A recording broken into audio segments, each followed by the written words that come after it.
you're going to build peace, if you want to make peace in the world, how do you do that? Money isn't going to do it, guns aren't going to do it, simple goodwill isn't going to do it, but what will do it is a combination of compassion and service.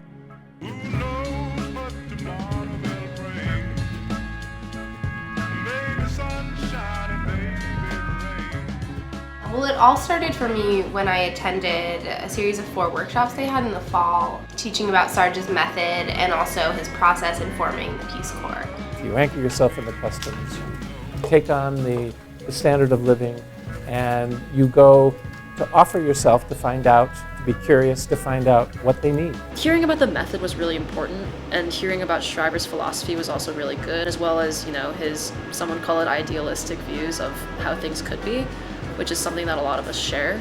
You have to have that sense of human respect and dignity and equality before these other specific programs, like a health program or an educational program, can have its maximum effect. The Shriver program is essentially a ground-up exploration on how to create an organization to tackle a specific problem that all of us Shriver Fellows care deeply about. So we decided to tackle the issue of youth violence, mostly because it was really relatable to a lot of us as young people, and also because it's hugely prevalent in the city of Chicago.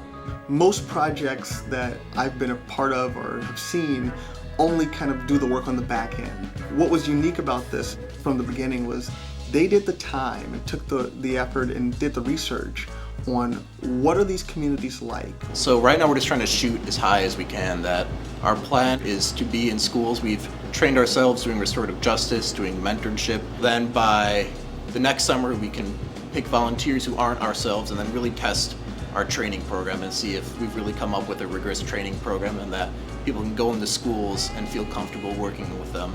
I think that we're looking at volunteers as really change makers for entire communities, and we see the schools as really vital hubs of these communities that are being greatly impacted by violence, especially among youth. It's been really important for us to actually get into schools and work with kids and see what the real school environment is like, because it's one thing to talk about what it means to work in a school, and it's another thing to sit down with a kid at a desk and actually work through a problem with them. I think it fills a major void that the Chicago community had, which is it's very rare that you get the opportunity to build something. And so this experience is actually giving students that practical application of how to take the research methods and skills and wealth of knowledge that we have and actually applying it. A joke at UChicago is that it's all about theory, not practice, but I think that the Institute of Politics and this program in particular really emphasizes practice. We are studying these problems because we want to actually help people,